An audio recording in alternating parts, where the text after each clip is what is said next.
Bueno, muy buenas noches de nuevo a todas y a todos. Retornamos, por favor.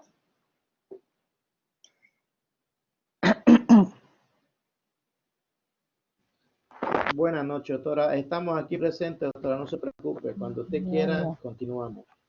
Muchas gracias, doctor. Ya, entonces, este pequeño preámbulo que ha No tiene intentado... apagado su micrófono, doctora. ¿Ah, sí? Ahí. Hola, ¿ahora sí? ¿Ahora sí me escuchan? Perfecto, escucha, doctora. perfecto. Ya, gracias. Entonces, les decía que este pequeño preámbulo que nos da ciertas directrices y premisas en el modelo de, en las características de nuestro modelo constitucional, de nuestro sistema constitucional, pues no, se han esbozado de manera muy rápida para ver, hacer ya el análisis de la temática que teníamos para esta sesión. ¿Cuál es el precedente en vigor? Y evidentemente, si nosotros estamos en un sistema a partir del cual tenemos que hacer un conteo de sentencias para hablar de precedente vinculante. Ustedes saben muy bien que entramos nosotros al sistema de precedentes, al sistema presidencial, a lo que se quiere al stare decisis.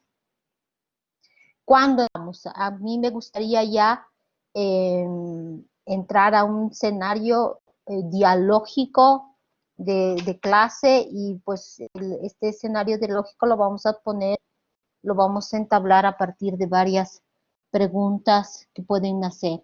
Antes de eso quisiera, por favor, si alguno tiene algún comentario, alguna pregunta a lo que hemos ido viendo, esbozando, me gustaría que la pueda compartir para que la podamos ir analizando. Esta es nuestra segunda parte, nuestro escenario dialógico, ese conversatorio que vamos a tener, porque obviamente es un grupo selecto y a mí me gustaría pues escucharlos también. Por eso les había mandado nuestra pregunta de debate. Pero no puedo entrar a esta segunda fase si es que alguno de ustedes tuviera algún comentario, alguna pregunta a lo que hemos visto antes.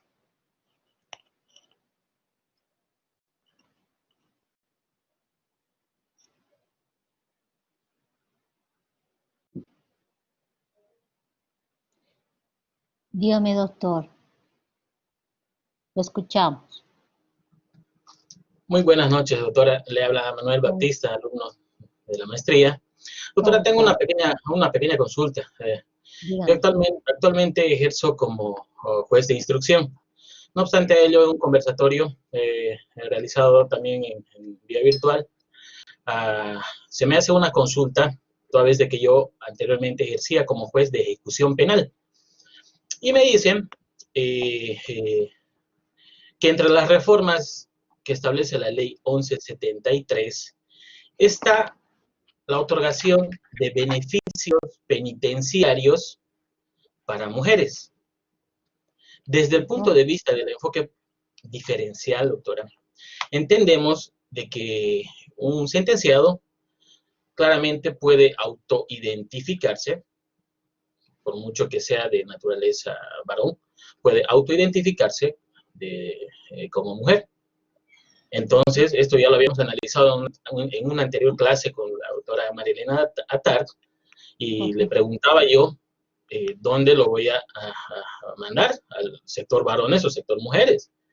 Y claramente ella me dijo, si se autoidentificó esta persona como mujer, tendría que ir al sector destinado para mujeres. Ahora, ¿a qué va mi pregunta? Y analizándolo desde el punto del enfoque diferencial que su persona nos ha expuesto al inicio de esta clase. Sucede que las mujeres, literalmente hablando, las mujeres, de acuerdo a la ley 1173, pueden tramitar el beneficio de libertad condicional cumpliendo la mitad de su condena y cumpliendo ciertos requisitos. La normalidad para este tipo de beneficios penitenciarios es de que las personas cumplan las 2/3 partes. Pongámoslo así, en una sentencia de 30 años, podrían tramitarlo a sus 20. Pero en el caso de las mujeres, ahora con la reforma de la ley 1173, podrían tramitarlo en la mitad de su condena, es decir, a los 15 años. ¿Cuál es el límite para que yo me apoye en el enfoque diferencial y tal vez pueda restringir un beneficio penitenciario, como es la libertad condicional, toda vez de que pueden existir varones de que se autoidentifiquen como mujeres con la única finalidad de acogerse o tener un derecho extra que tienen los demás privados de libertad? Esa es mi pregunta, doctora. No sé si es pertinente, pero creo que se entiende desde el punto de vista del enfoque diferencial como forma de interpretación constitucional. Muchas gracias, doctora. Es una pregunta bien complicada. Es difícil, pero escúcheme, aquí hay que evitar de entrar en sesgos, ¿no?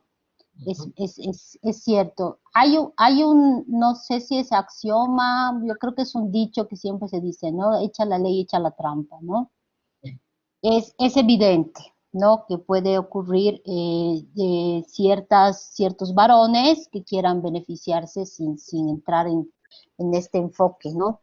Evidentemente la ley tiene un espíritu, ¿no? Es un espíritu y hay que hacerle aquí en toda ley limitadora de derechos o ley que está vinculada a derechos fundamentales, pues, estimado doctor, usted tendría que aquí aplicar pues, las herramientas argumentativas.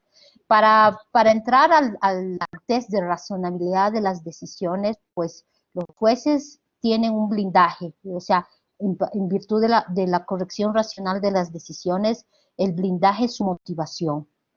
En la medida que una resolución esté motivada y fundamentada, porque son dos términos diferentes, pues vamos a ver la razonabilidad de esta decisión. Para evitar, estimado doctor, que usted pueda caer en una situación de sesgo de género ante su preocupación de que muchos varones que sin ser personas, por ejemplo, transgénero, quieran beneficiarse de la ley 1173.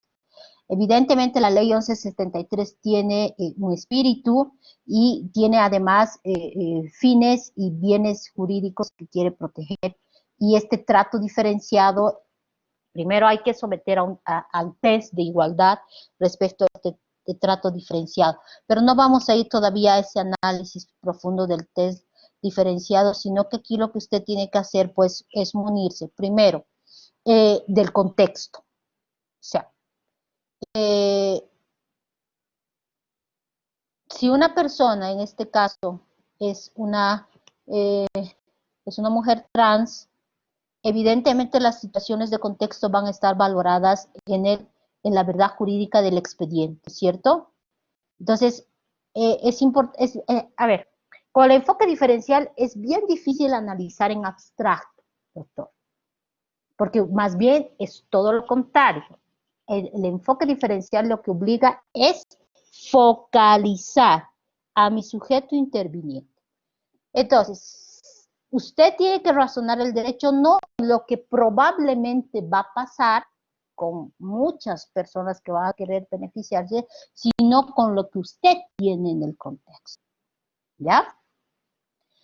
Por ejemplo, si usted tiene una mujer trans, en el caso, evidentemente, si es una persona transgénero, estaría perfectamente beneficiada con la aplicación de la 1173. Y ahí usted tendría pues que utilizar toda la argumentación vinculada al enfoque con perspectiva de género, aplicar los instrumentos internacionales para beneficiar a esta persona.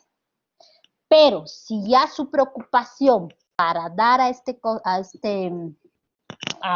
beneficio o impedir que esta persona, estamos hablando de una situación específica. Estamos hablando de mujer trans, no de otra persona que quiere hacerse pasar para beneficiarse. ¿Me entiendes? O sea, es bien importante, o sea, es bien complicado ser juez, ¿no? Porque es bien complicado tratar de separar en la objetividad, ¿no? Los criterios subjetivos que pueda tener.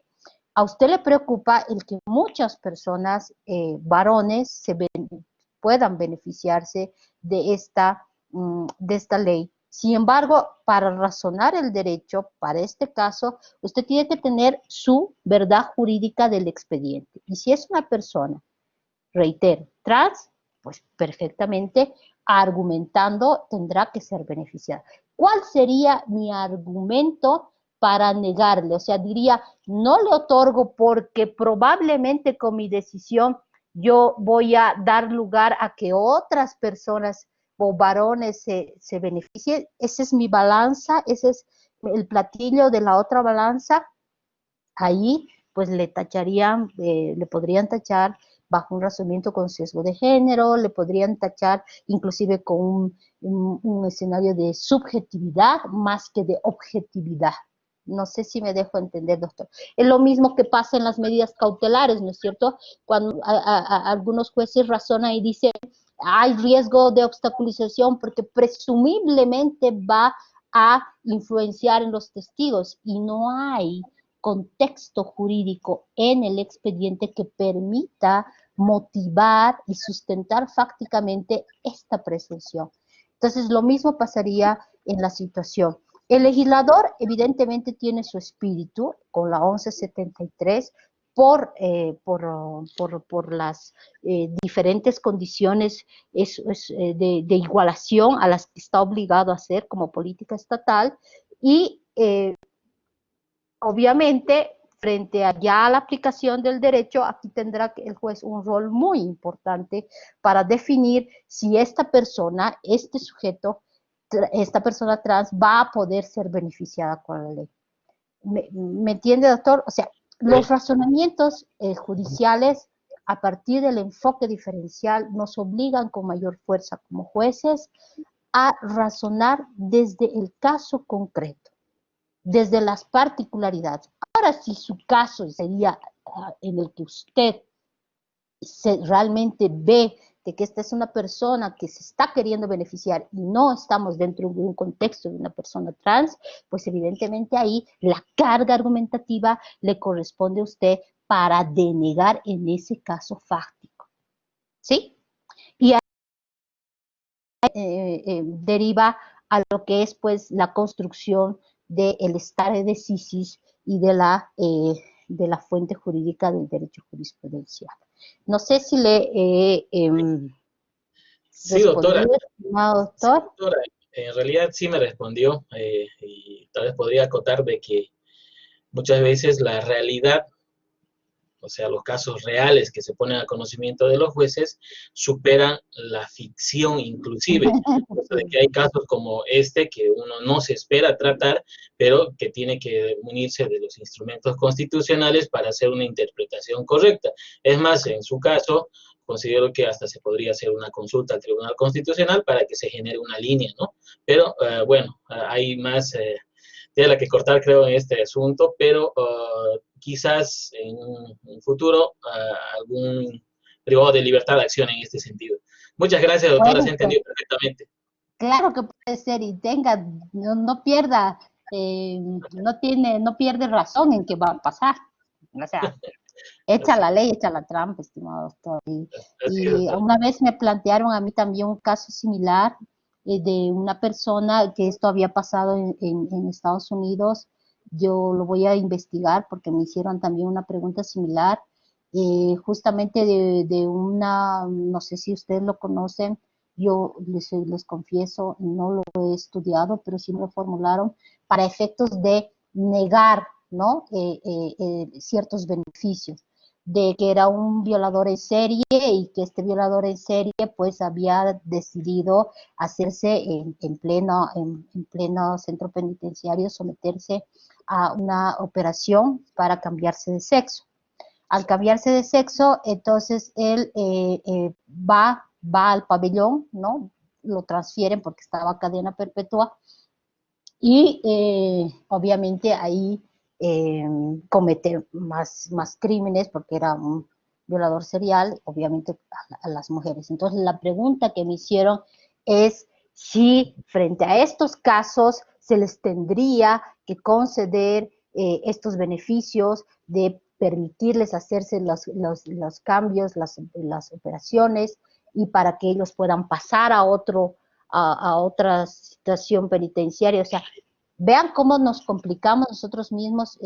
O sea, una cosa es un supuesto, ¿no? El derecho en sí que hay de todos estos colectivos, y otra cosa es pues la mala aplicación, y ahí está la prudencia del juez para argumentar y razonar en derecho la situación fáctica, ¿no?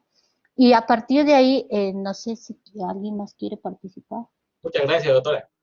A usted, más bien por la pregunta. Sí, doctora, buenas noches. Dígame, Le doctora. pido la palabra. Claro que sí. Bien, sobre lo que estaba, buenas noches. Yo soy juez de la niñez y adolescencia y nosotros tenemos la competencia aquí en Bolivia de resolver lo que concierne a la justicia penal juvenil. Y el doctor Manuelito hacía esa pregunta, ¿no?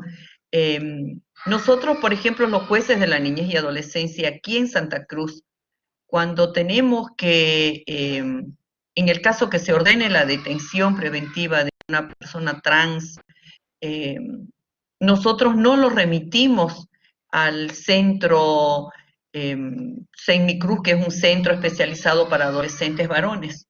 Nosotros lo enviamos directamente al centro especializado para mujeres, porque hemos visto que enviarlo al centro de varones es, bueno, ponerlo en riesgo a él y también crear un ambiente que va a perjudicar inclusive el programa en el cual se trabaja con los adolescentes para que ellos cumplan el plan individual de ejecución de medidas.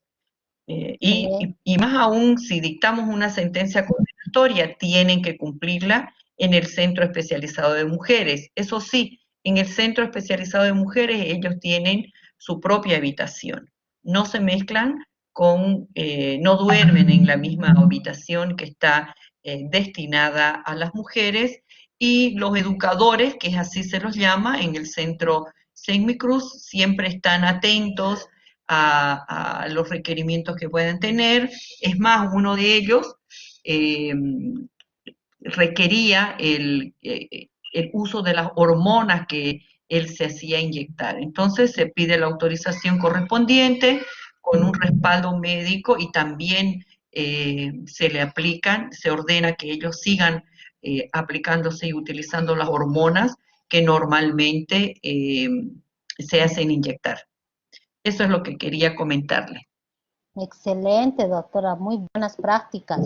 Es muy importante lo que nos señala, estimada doctora, y yo creo que es un lindo ejemplo que permite, a mí me ayuda mucho su intervención, como la del doctor, para dar, ejemplificar y razonar desde la situación de contexto, que eso es lo que nos exige hoy nuestro sistema constitucional, nuestro sistema judicial.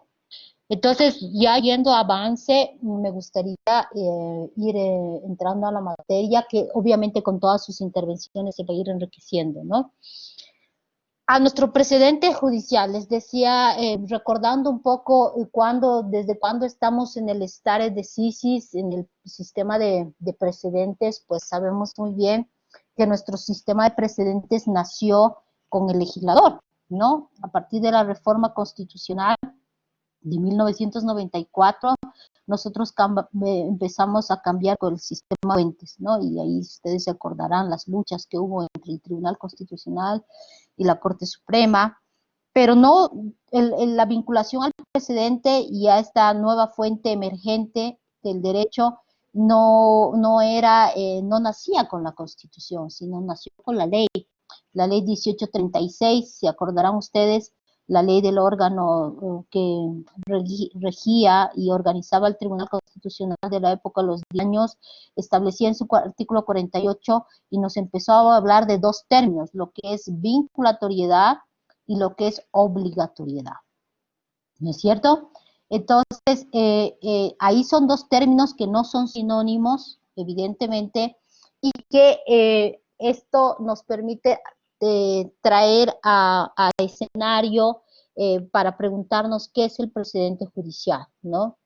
Y si nosotros recurrimos a la doctrina, pues a una definición de la doctrina nos dicen toda solución jurídica asumida con carácter previo a un caso dado que se constituye en parámetro de comparación, ya sea como recurso argumentativo de cara a un juicio o en la redacción de una nueva sentencia en el marco de una solución concreta.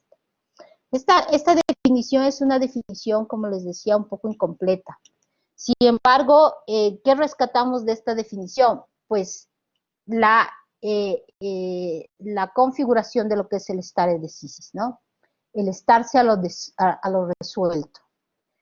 Y estarse a lo desrezo, evidentemente, es lo que siempre se nos ha enseñado, es una vinculatoriedad, el término vinculatoriedad. Nosotros, como cambiamos de sistema de fuentes a partir de la reforma, sobre todo de la introducción del Tribunal Constitucional, y con la lógica del legislador de que los precedentes que emite el Tribunal Constitucional van a ser vinculantes, pues entramos al nuevo escenario del sistema de fuentes, el sistema precedencial. Esta mañana o al mediodía yo les preguntaba cuántas sentencias se necesitan para sentencias constitucionales para hablar de precedente vinculante. Entonces a mí me gustaría un poco escucharlos y si han ido razonando con esta interrogante, o me dirían, pues esto ya no debería preguntarse, ¿no? Me gustaría entrar en este debate. ¿Qué opinión o qué respuesta les merece a esta pregunta que les formulaba? No sé si alguien quiere participar.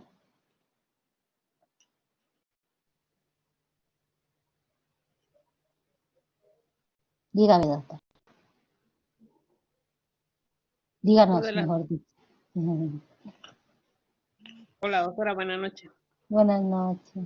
Yo recuerdo que cuando estaba el doctor José Antonio Rivera respecto al tema concreto, él sacó una interpretación y creo, no estoy segura si fue el que redactó o formó parte del Tribunal Constitucional el año 2002 y considerando el tema que usted nos ha planteado, se hizo una interpretación y dijeron que bastaba una sola sentencia para considerar que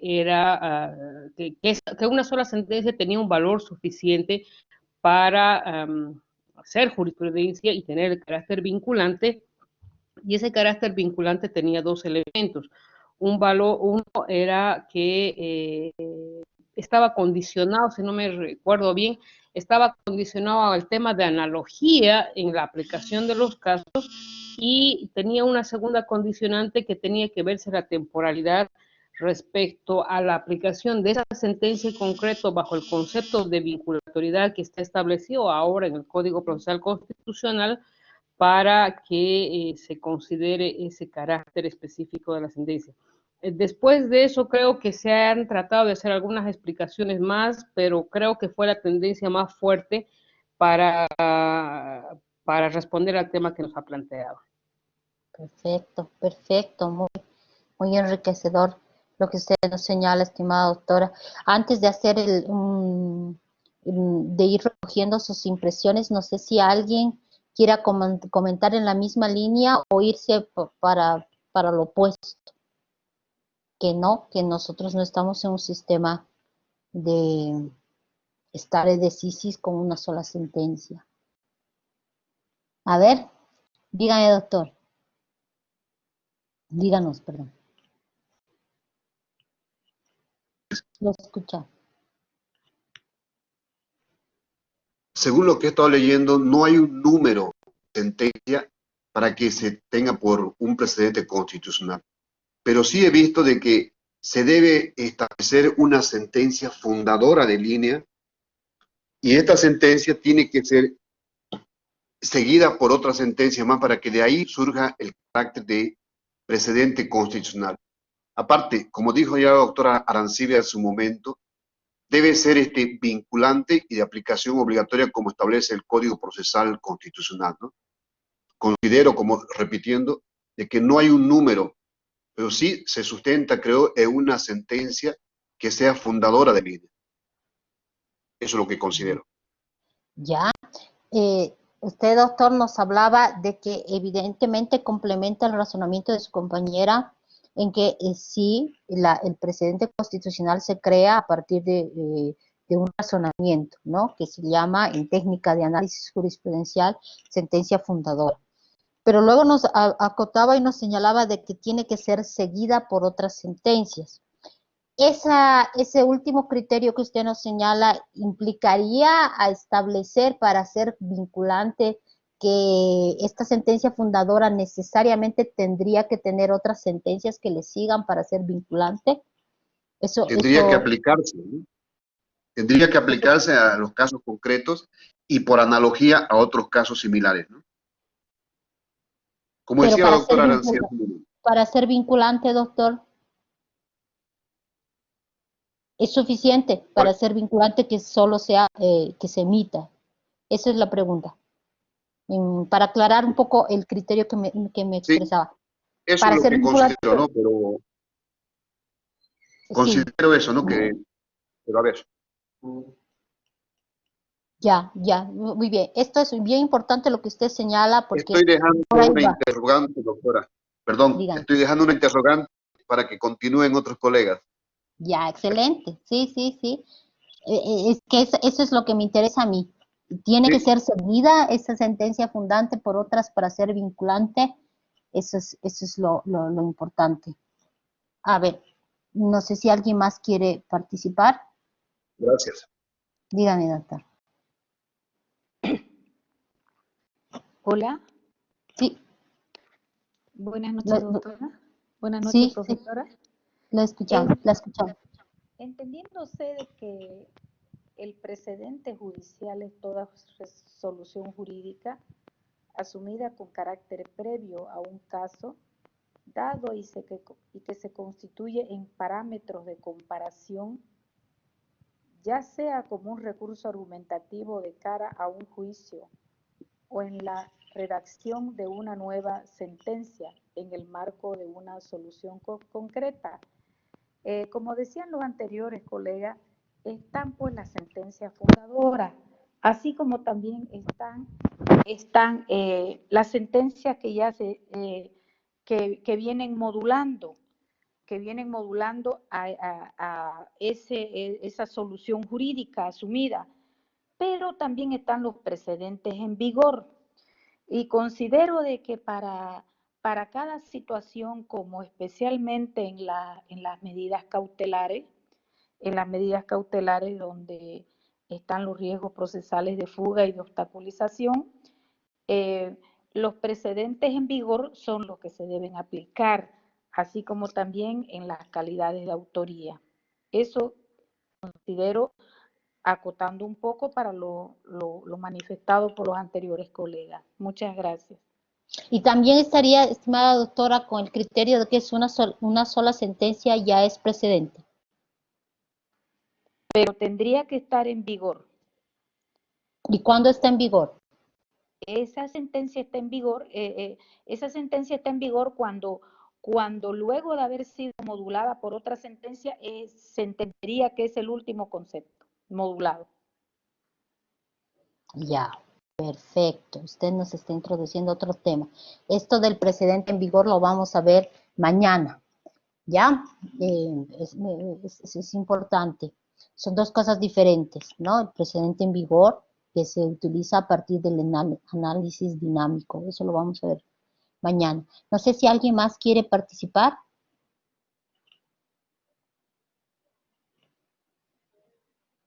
¿Sí? Adelante, doctor.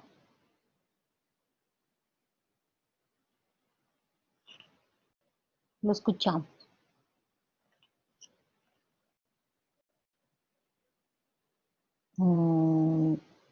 Creo que no está con el audio entendido, doctor.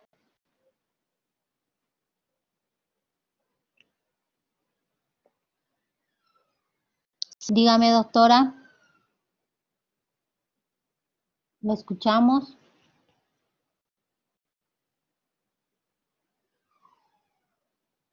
Tampoco estamos recibiendo audio suyo.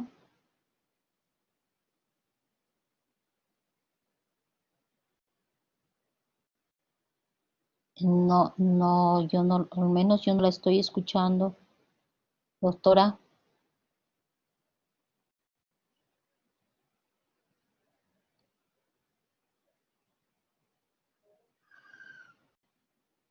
Sí, lo escuchamos, doctor. Doctora, mire, no tengo a la mano mi ley del Tribunal Constitucional. Sin embargo, entiendo que toda sentencia constitucional es de cumplimiento obligatorio y tiene carácter vinculante. En este sentido, creo que, de acuerdo a la pregunta que formuló en el chat, si la sentencia constitucional resuelve un caso en concreto, y este caso en concreto puede ser similar a uno que se vaya desarrollando en otro proceso judicial, bajo el principio de vinculatoriedad, puede ser también aplicado. Entonces, no obstante ello, la doctrina constitucional también ha establecido de que se pueden ir modulando las sentencias constitucionales de acuerdo al avance y el reconocimiento de derechos. Pero no así, no se podría ir de manera retroactiva o en retroceso, mejor dicho, puesto de que un derecho reconocido ya no podría desconocerse en lo posterior.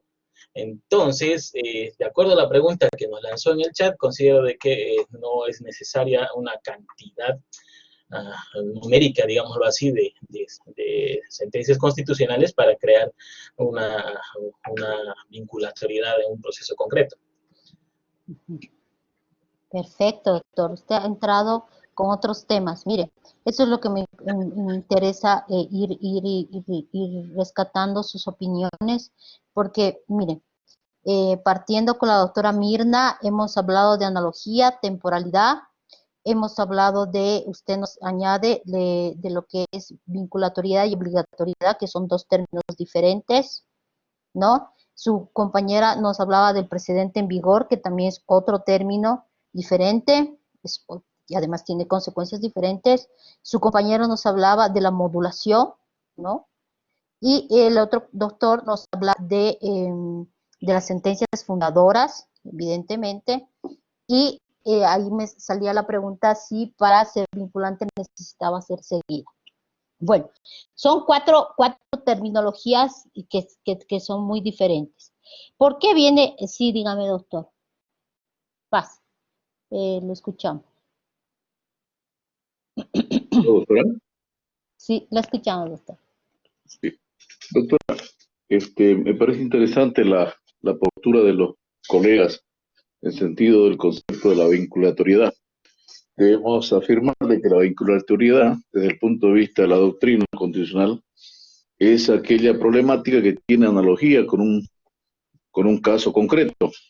Entonces, la vinculatoriedad se da justamente cuando se está tratando un caso en sí y es necesario aplicar esa sentencia constitucional, esa jurisprudencia constitucional a ese caso que tenga analogía, que sea similar al caso.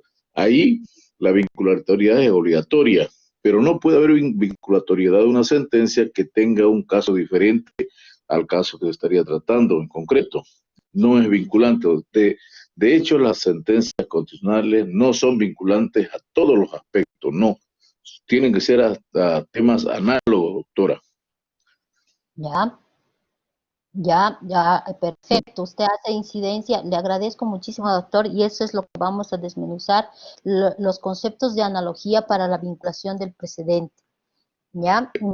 Y esa vinculatoriedad es interpartes, específicamente. Eso es ya. Perfecto. Lo de interpartes, ahorita mismo vamos a...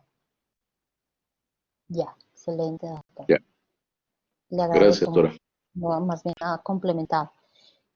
No sé si alguien más tiene una participación sobre la temática para ir cerrando. No, vamos a ir mandando varias preguntas a lo largo de nuestras sesiones para que las podamos debatir, obviamente vinculadas a nuestro módulo, pero sí no podemos irnos sin cerrarlas, ¿no? Entonces, ya para ir cerrando, es importante lo siguiente. El sistema constitucional boliviano, cada sistema constitucional de los diferentes ordenamientos jurídicos tiene su sistema, ¿no? Su sistema presidencial. En el caso boliviano, nuestro sistema pues nace, como les decía, tiene una historia y nace con lo que señalaba el artículo 44 de la ley 36, texto que ha sido constitucionalizado con el artículo 203 de la actual Constitución. Y la actual Constitución, evidentemente, sigue la lógica del stare decisis, donde en el 203 nos señala lo siguiente, que luego vamos a volver en las clases a este stare decisis. Las decisiones y sentencias del Tribunal Constitucional son de carácter vinculante y cumplimiento obligatorio y contra ellas no cabe recurso ordinario ulterior alguno. El carácter vinculante y obligatorio son dos términos diferentes. Vamos a explicar por qué ahorita. Primero, entonces, bajo esta lógica no hemos cambiado esencialmente desde cómo ha nacido el viraje recién de la forma de la vinculatoriedad como la tenemos, va a seguir a partir de un segundo hito, que es ustedes lo que lo han visto con la sentencia 2233, fruto de la actual Constitución. Lo que hace nuestra primera Constitución es primero constitucionalizar el carácter vinculante a las sentencias constitucionales. Ahora, como muy bien señaló su compañera, la doctora Mirna, nuestro sistema está sujeto al sistema presidencial. ¿De ahí qué significa? Que es suficiente una sentencia para tener el carácter vinculante, porque como es precedente, este precedente es fruto de la interpretación, de la interrelación, de la integración que se hace sobre un caso concreto. Ahora, ¿por qué es vinculante? Porque ahí viene el carácter que señalaba alguno de sus compañeros, porque este razonamiento se transforma en vinculante para un razonamiento similar. En el contexto boliviano, no necesitamos 3, 4, 5 sentencias uniformes, como ocurre, por ejemplo, en México, o como ocurre en otro ordenamiento, para que tenga el carácter vinculante. En el caso boliviano, se emite un razonamiento jurisprudencial y ese razonamiento jurisprudencial ya se vuelve, a partir de la lógica del stare decisis, en vinculante para situaciones fácticas análogas, ¿no es cierto? Entonces, no necesitamos una secuencia seguida de varias sentencias para que el día de mañana yo diga, porque la sentencia 15, que es la fundadora, la primera que ha resuelto un problema jurídico, ha sido seguida por otras, entonces recién tiene el carácter vinculante. Ese sistema nosotros no lo tenemos. Si se hace argumentativamente, otra cosa es que en la argumentación el Tribunal Constitucional se tenga la labor de, inclusive pedagógica, de señalar que de acuerdo a sentencia tantos, reiterada, repetida, esa es una labor de argumentación únicamente, pero jamás significa que es vinculante porque ha sido reiterada o seguida por otra sentencia. Esto es muy importante. Si se lo hace es simplemente para más, para decir al justiciable que este razonamiento que lo estoy teniendo hoy día no es un razonamiento que lo estoy construyendo por ahora, sino que ya lo he producido, le han seguido varias sentencias y por lo tanto yo me estoy sujetando a estos precedentes, ¿no? Pero en realidad el razonamiento, como muy atinadamente señalaba uno de sus compañeros, nace con una sentencia. Ahora, su compañera añadía lo del precedente en vigor. Hay que ver, eso es otra cosa. El precedente en vigor va a ser analizado a partir de esa interpretación de análisis dinámico, donde entran modulaciones, entran razonamientos. Eso lo vamos a ver para mañana, no quiero complicar la figura, porque aquí sí es donde hemos entrado nosotros en el cambio de paradigmas de lo que es el precedente en vigor. Entonces, nuestro sistema, estimados participantes de este módulo, es la sentencia constitucional ya es vinculante porque está resolviendo por primera vez un razonamiento, un problema jurídico. Ahora bien, el precedente vinculante, como señalaba su compañero, tiene que, es César, o su compañera, mejor dicho, todavía no me sé los nombres, les voy a pedir que me disculpen, pero ya los voy a ir conociendo. Es muy importante tener en cuenta que el precedente vinculante es esa respuesta, esa solución jurídica que se da a determinado problema jurídico. No está escindido, no está separado.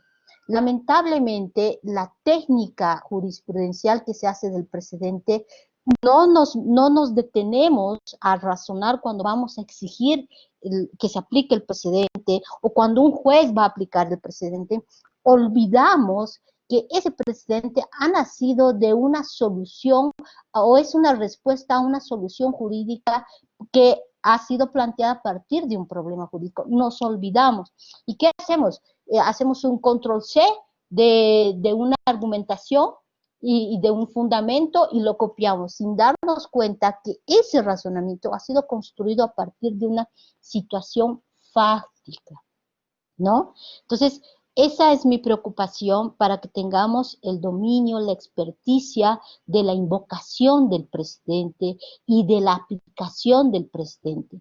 ¿Cuándo voy a invocar un precedente? Y aquí uno de sus compañeros nos hablaba. Para la invocación del precedente, pues hay tres tipos de precedentes, ¿no?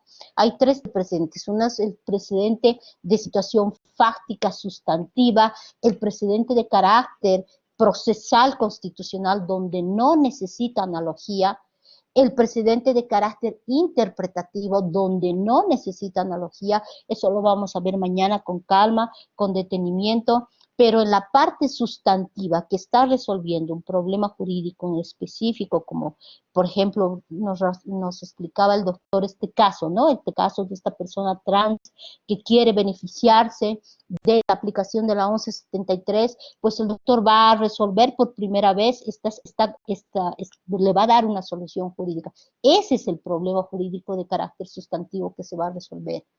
Si ya el día de mañana le toca otro caso, ¿no? Pues evidentemente en forma inicial estará vinculado a ese razonamiento.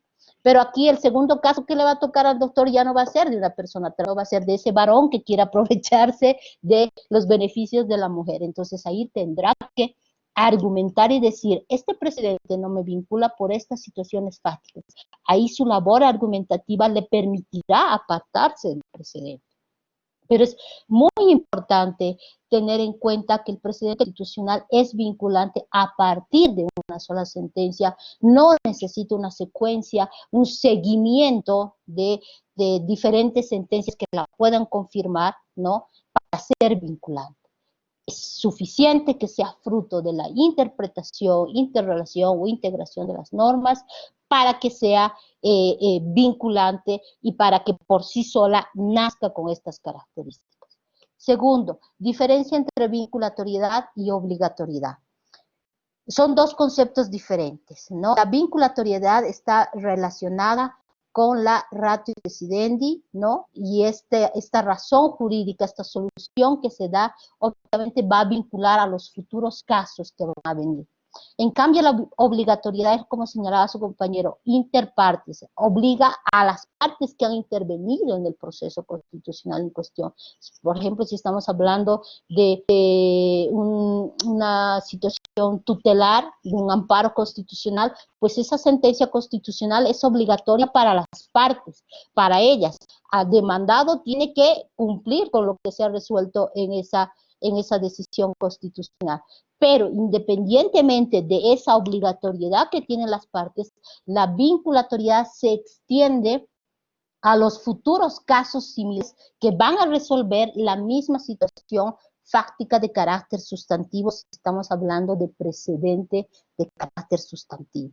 Esto es importante diferenciar, por eso es que el constituyente no nos habla con terminología sinónima. Obligatoriedad y vinculatoriedad no son sinónimos. La vinculatoriedad está en la parte dispositiva, en el por tanto, que obliga a las partes intervinientes en el proceso judicial o constitucional. En cambio, la parte vinculante está en la razón de la decisión, en los fundamentos jurídicos que sustentan la decisión judicial. Y obviamente las partes vamos a exigir el día de mañana que si se razonó de esa forma en ese problema jurídico, pues, ¿qué hace que a mí no me apliquen ese precedente?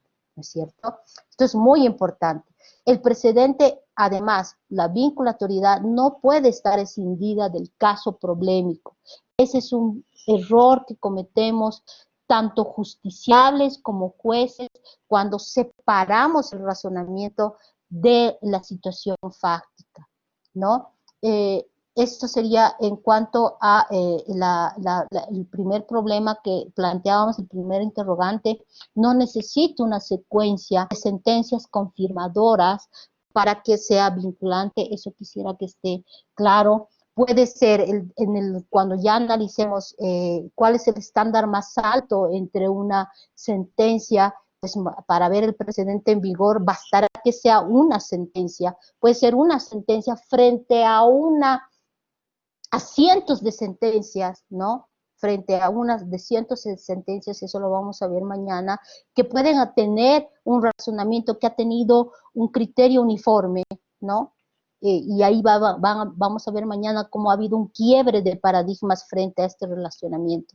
No el que haya una sentencia por sí sola en el pesaje y en la identificación del precedente en vigor, vamos a ver que no es por el solo hecho de estar sola, puede estar frente a todo un cúmulo de sentencias que han tenido un carácter uniforme. Lo que va a hacer que sea precedente en vigor no va a ser hoy en día el criterio de temporalidad, sino que lo que va a hacer que sea precedente en vigor es su criterio de favorabilidad.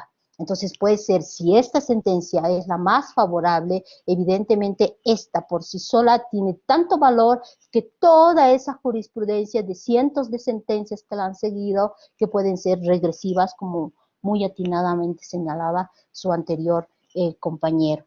Todas estas temáticas, yo sé que ustedes las saben, yo sé que ustedes las manejan, pero las respuestas cuando estamos aplicándolas, a veces nos olvidamos, y esa es mi intención, ir recordando estos alcances que tienen. He escuchado un montón de criterios en sentido de que necesita para ser vinculante que le sigan varias sentencias. No estamos nosotros en ese sistema, estamos en el sistema del stare decisis vinculado a las situaciones fácticas. Con esto me gustaría cerrar para no cansarlos. Hemos tenido una jornada de nuestra primera jornada, salvo que ustedes tengan alguna pregunta.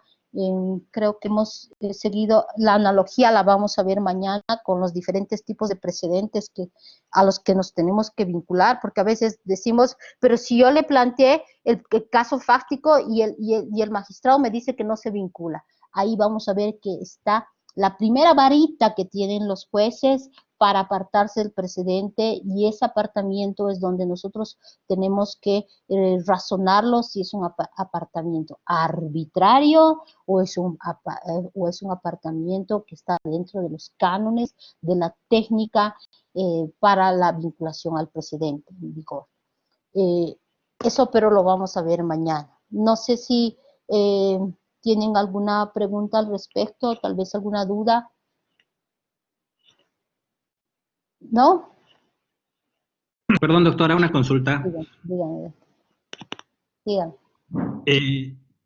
A partir de la sentencia constitucional 217-2014, se estableció que el debido proceso se tutelaba en acción de libertad sin las subreglas que establecía la anterior línea. Y la 217 dice en forma expresa, a partir de la presente sentencia constitucional se cambia la línea jurisprudencial. Entonces, es decir, ahí se aplica el overruling. Y conforme los propios libros del Tribunal Constitucional, se ha determinado, o en base a la 2033, ese era el estándar más alto de protección, tutelar el debido proceso en acción de libertad. Sin embargo, esa es una aplicación teórica, porque el Tribunal Constitucional y los jueces constitucionales se niegan a aplicar esa línea jurisprudencial. Entonces, mi pregunta es, al no aplicar el estándar más alto, a no aplicar precisamente la jurisprudencia que protege el derecho, o en su caso, la más progresiva, y aplicar precisamente lo prohibido, que es el principio de regresividad, ¿se cometería delito por parte de ese juez? Delito, ¿qué delito, estimado doctor? ¿Prevaricato? Yo creo que sí, porque si existen prohibiciones son referente a la prohibición de regresividad, y hay una línea jurisprudencial que establece que se debe aplicar el estándar más alto, y yo, juez, voy a negar aplicando la línea que no está vigente, o Ajá. ¿cuál es debería existir alguna sanción o no, o qué se puede Exacto. hacer? Hermoso tema de tesis, doctor. Lindo tema de tesis. Para vinculados al apartamiento del presidente. Lo que usted plantea es evidente. Nosotros vivimos el fenómeno, hoy en día estamos en el fenómeno de la feudalización de la jurisprudencia, ¿no? Los señoríos feudales en cuanto al apartamiento de la vinculatoriedad del presidente, que es un pilar del sistema constitucional boliviano. Si estamos revolucionando las fuentes jurídicas, pues a las nuevas fuentes jurídicas le tenemos que dar certeza. Y la certeza jurídica es un pilar de un Estado de Derecho. Pero ¿qué pasa? ¿Qué pasa cuando es el propio Tribunal Constitucional o el propio juez que decide apartarse y no vincularse a sus propios precedentes? Pues ahí nos estamos olvidando de la esencia de nuestro sistema, que es el del stare decisis. Y una argumentación no es suficiente para apartarnos de eso. Y ya usted está yendo mucho más profundo frente a las consecuencias jurídicas que tendría que tener el juez respecto a estos apartamientos arbitrarios. Evidentemente, de acuerdo al derecho internacional de los derechos humanos, le va a generar el día de mañana el apartamiento que tenga un juez judicial, porque estamos obligados a realizar control de convencionalidad, le va a generar al Estado boliviano responsabilidad internacional. Eso es cierto, ¿no? Ya sea, y peor si como consecuencia de mi apartamiento arbitrario, yo voy a tener como consecuencia lesión de derechos fundamentales. Entonces, el día de mañana haremos responsable al Estado boliviano por este apartamiento, adoptando soluciones regresivas y desconociendo un derecho fundamental, que es el derecho a la igualdad en la aplicación de la norma. Ahora, ¿qué es lo que viene? Si usted quiere saber las consecuencias jurídicas frente a estos jueces o frente a un tribunal que se está apartando, lamentablemente se está apartando y no se está vinculando a la doctrina del estándar más alto, pues primero viene la responsabilidad internacional. Segundo, luego, si el Estado boliviano es responsabilizado, va a venir el pago de daños por reparación integral, y obviamente vendrá la acción de repetición contra ese juez o contra ese tribunal que dio lugar a una sentencia regresiva y contraria a la doctrina del estándar jurisprudencial más alto. Eso vendría. En cuanto a ahorita lo que tenemos. En cuanto a los delitos, pues tengo aquí es otro hermoso tema de tesis. Me imagino que deben haber muchos jueces penales, pero ahí hay un problema de falta de tipicidad, ¿no? Porque el prevaricato, si ya quisiéramos un poco profundizar la temática, los jueces en materia penal a mí me van a corregir si me equivoco, pero de acuerdo al tipo penal, si yo quisiera aplicar acusarlos, digamos, por este delito, pues de acuerdo al tipo penal, si no me equivoco, es cuando el juez falla en contra de la ley, ¿no es cierto? Creo que está así el tipo penal, ahorita no me acuerdo.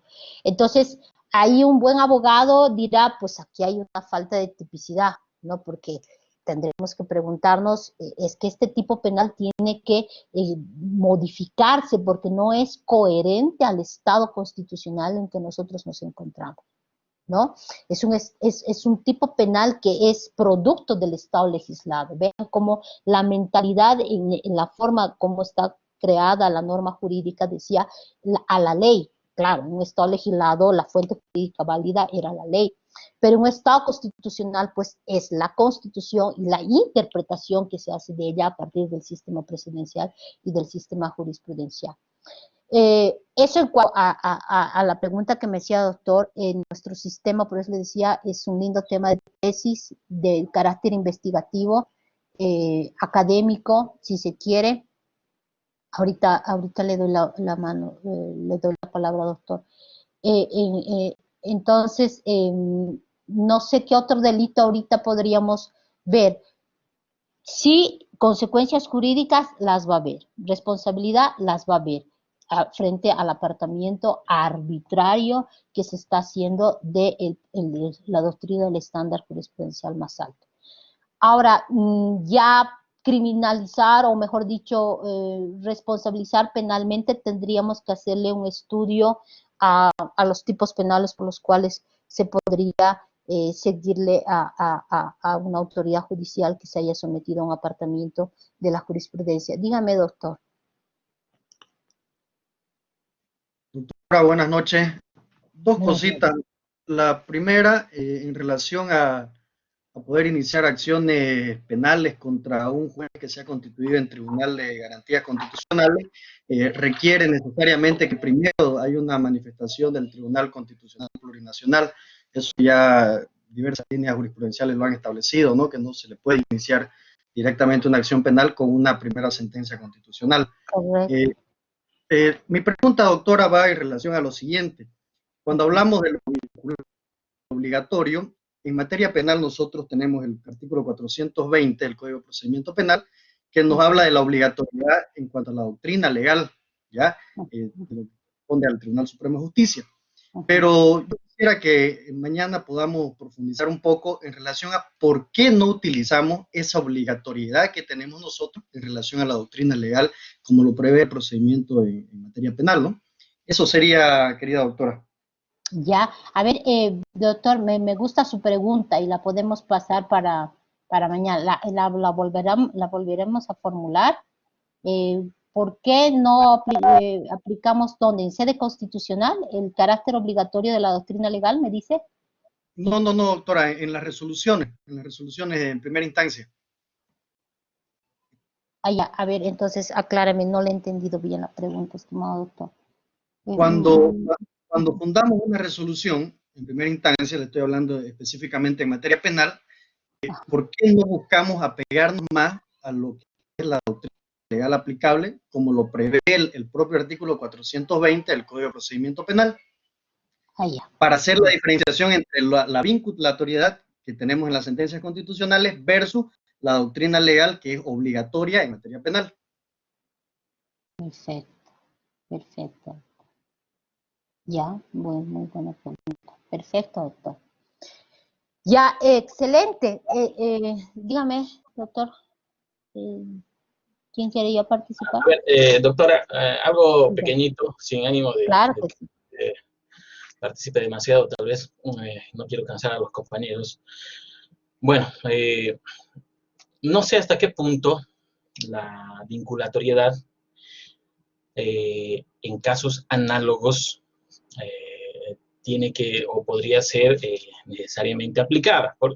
Me explico, a ver. Análogo, ¿hasta qué punto de vista? Estamos hablando, por ejemplo, de un caso de cómputo de penas, y es un caso real, un cómputo de penas. Hay una sentencia constitucional que nos menciona que se pueden computar a los fines del cómputo de la condena el tiempo transcurrido en detención domiciliaria, dice. Pero el caso en concreto, en esta sentencia, se trataba de una detención domiciliaria establecida como medida cautelar por 24 horas. Ahora, el privado de libertad me dice, señor juez, quiero que me haga un cómputo de pena, pero quiero que me reconozca todo el tiempo que he estado en detención domiciliaria también. Y me pide que le reconozca las 24 horas. Sin embargo, revisado el antecedente de este proceso, observo de que el señor no tenía detención domiciliaria por 24 horas, sino de 12 horas diarias y con permiso de trabajo. Entonces, la restricción a su libertad de locomoción estaba solo en 12 horas diarias. Por lo tanto, si bien es un caso parecido y análogo hasta cierta parte, porque no es totalmente análogo, entonces hemos resuelto bajo la línea del Tribunal Constitucional en el entendido que se reconozca el tiempo de la detención domiciliaria de 12 horas, pero no de 24 horas, como decía la sentencia constitucional. ¿Por qué? Porque en el caso concreto que se estaba analizando, no se había establecido una detención domiciliaria de 24 horas, sino de 12 horas, y no le podía reconocer como tiempo de cómputo de condena 12 horas que se encontraba en total libertad de esta persona con permiso de trabajar y etcétera, etcétera, etcétera. En este sentido, nos hemos alejado del contenido mismo de la sentencia constitucional, pero no nos hemos apartado de la misma, pero no hemos cumplido a cabalidad el precedente constitucional. No sé qué opinión le merece, pero hemos tratado de asumir una posición también garantista para el peticionante, concediéndole su petición, pero no en los mismos términos de la sentencia constitucional que resolvió otro asunto jurídico similar, tal vez análogo, pero no totalmente análogo, sino análogo en parte. Muchas gracias, doctora. Ya, doctor, ese problema es también otro problema complicadito. Vamos, creo, pasar las sesiones de preguntas al principio que al final para estar más speedy. A ver, yo lo que quisiera es señalar lo siguiente. No le tengamos miedo al apartamiento. El término apartamiento de la jurisprudencia es perfectamente válido porque lo que hace es que yo tengo 3 condiciones para apartarme de la jurisprudencia. O sea, primero tengo que tener bien claro que toda sentencia constitucional fruto de la interpretación es vinculante, ¿no es cierto? Y obviamente no necesita estar seguida de ninguna otras interpretaciones porque ya es un razonamiento que nace de estas, de las 3 IES, ¿no? Entonces, se ha emitido evidentemente ese precedente a partir de una situación fáctica que ha resuelto un problema jurídico. El juez y el propio Tribunal Constitucional o la propia sala va a poder el día de mañana apartarse de ese razonamiento en tanto y en cuanto cumpla con 3 condiciones. Primero, las 3 condiciones para el apartamiento del precedente constitucional o del precedente judicial, en el caso de jueces, por ejemplo, están vinculados, solo un juez está vinculado a sus propios precedentes, porque no hay una vinculación respecto a lo que razona el otro juez, o en caso de los vocales, por ejemplo, los vocales de las salas constitucionales o los vocales en las salas penales no están vinculados a lo que ha razonado la sala 1 o la sala 2, ¿no? Porque ellos no tienen ese problema, ellos se tienen que vincular a sus propios precedentes, ¿no? Lo mismo pasa con los jueces. Pero cuando estamos en la justicia constitucional, evidentemente es el Tribunal Constitucional que va a cerrar la interpretación, o lo mismo con la Corte Suprema, va a cerrar con la doctrina legal aplicable y obviamente viene aquí lo que se llama la vinculatoriedad vertical y la vinculatoriedad horizontal, ¿no? Y ahorita lo que estamos hablando nosotros es la autovinculación o la vinculatoriedad horizontal que tendría que tener un tribunal de cierre. Entonces, un tribunal de cierre puede apartarse de su jurisprudencia. Y la doctrina del estándar jurisprudencial más alto no es contraria al apartamiento de su jurisprudencia. Pero un tribunal constitucional o un tribunal del Tribunal Supremo de Justicia o otro, el Tribunal Agroambiental o la sala en concreto de eso, se va o de cualquier materia, se va a poder apartar de su propio precedente cumpliendo 3 condiciones. Si no las cumple estas 3 condiciones, evidentemente estamos frente a un apartamiento arbitrario del procedimiento judicial. Primera condición es no lo puede hacer no puede apartarse un juez o un tribunal silenciosamente de su jurisprudencia o de su precedente, del stare decisis. No puede decidir el día de mañana, como decía su compañero, en este caso yo tengo el precedente de las 24 horas y el día de mañana, sin referirse a ese precedente, decir que a partir de hoy no hago la conversión y por lo tanto deniego. O sea, eso no es posible. La primera condición para el apartamiento de la jurisprudencia es partir del razonamiento que me precede, por eso es precedente. La solución jurídica que yo le he dado en anterior oportunidad, yo tengo que, si me voy a apartar, tengo que partir de ese razonamiento y decir, en este caso, yo no puedo razonar de esta manera porque motivada y obviamente fundamentadamente diré y explicaré que se trata de una situación fáctica diferente, diré que se trata de otro contexto, no sé, fundamentaré. Segundo, primera condición, no puede haber un apartamiento de la jurisprudencia de manera silenciosa. Y esto va para todos, jueces, tribunales, salas, vocales. Jamás pueden adoptar un apartamiento de la jurisprudencia. No está prohibido apartarse, pero no lo pueden hacer silenciosamente. De sus propios precedentes me refiero. Segundo, la segunda exigencia y la segunda condición para el apartamiento de la jurisprudencia es que se lo haga motivadamente, ¿no es cierto? Esto no estoy diciendo nada nuevo, así era hasta antes de la doctrina del estándar jurisprudencial más alto, el apartamiento del precedente se regía por estas dos condiciones. Con la nueva constitución, al apartamiento del precedente se le añade el tercer requisito para apartarse del precedente.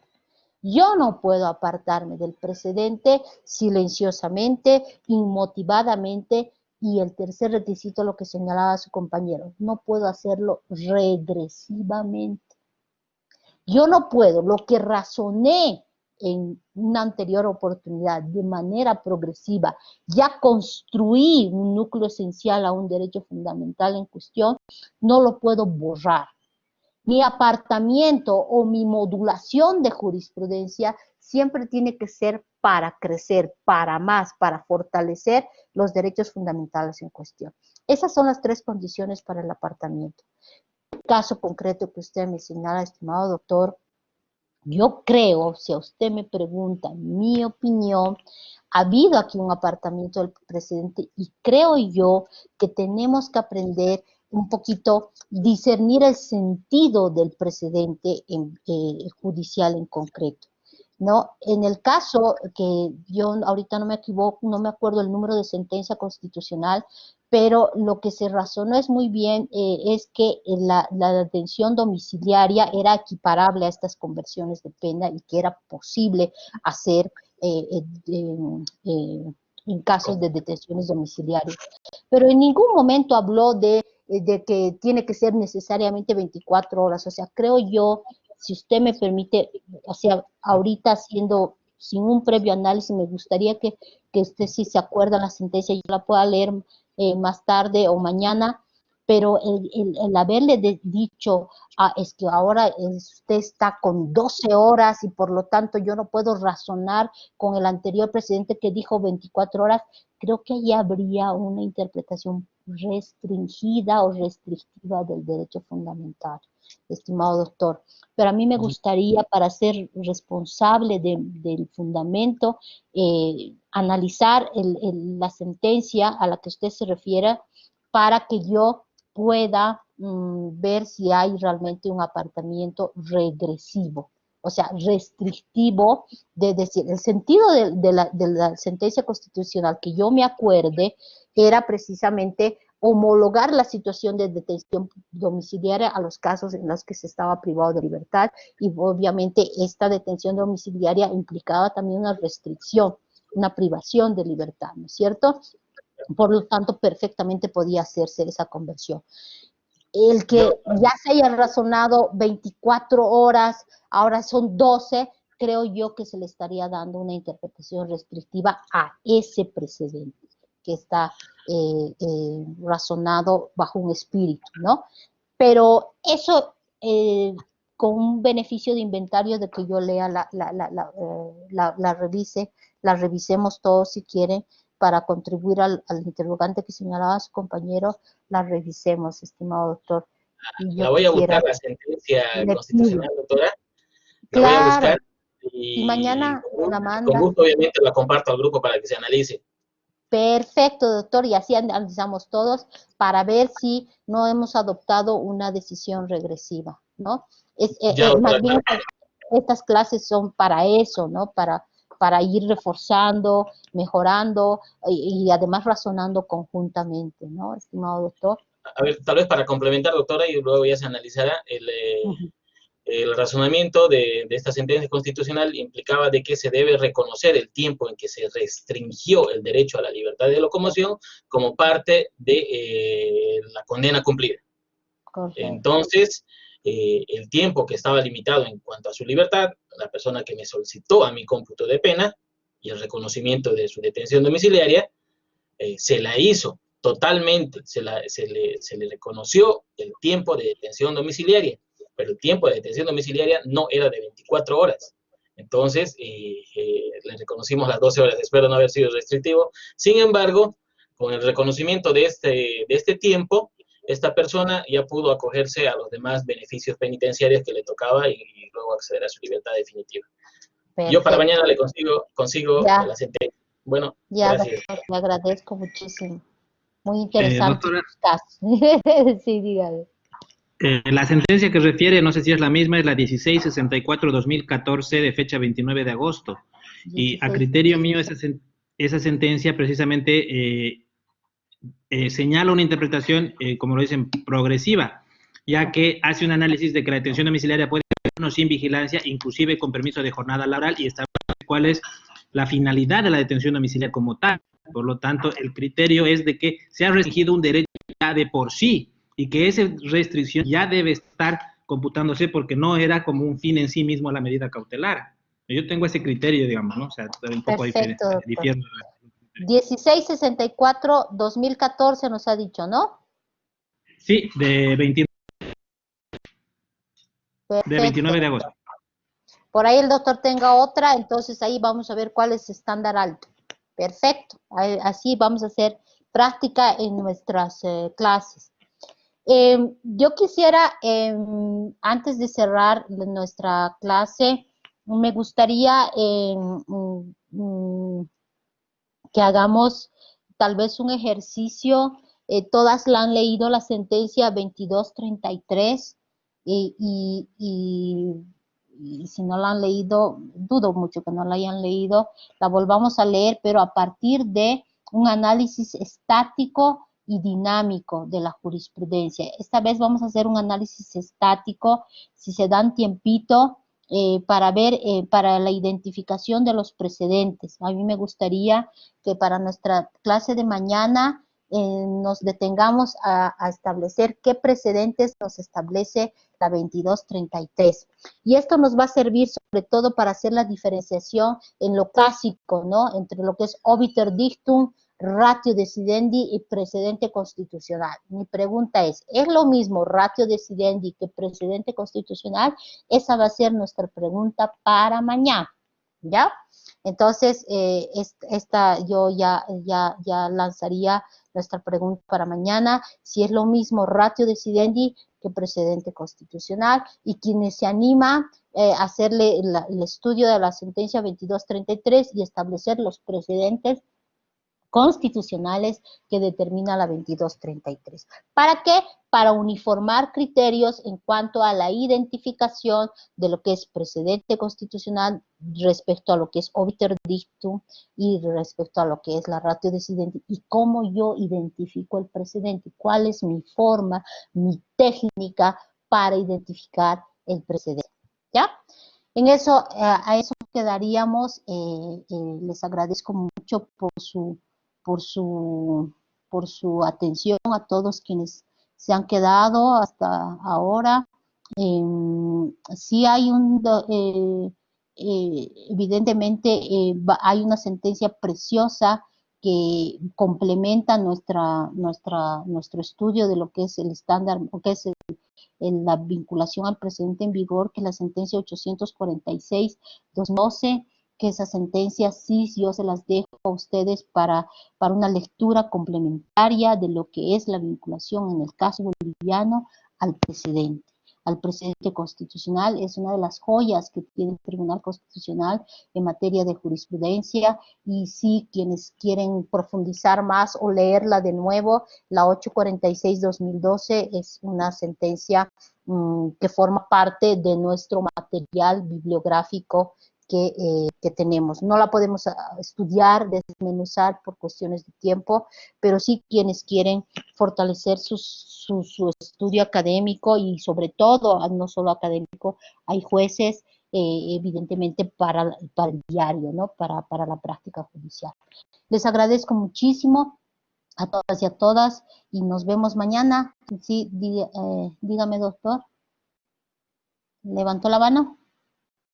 Sí, doctora, disculpe, para analizar la sentencia, sería bueno si por favor podría mandarla al WhatsApp que tenemos, para que así la podamos sacar. La Y la 846. anterior también que dijo, la 2233. Claro, claro que sí, se las mando. Por favor. Con todo gusto. Gracias, doctora. A ustedes. Muchas gracias, buenas noches. A ustedes, buenas noches. Nos vemos entonces. Hasta mañana. Buenas noches, Hasta mañana, doctora. profe. A ustedes, buenas noches.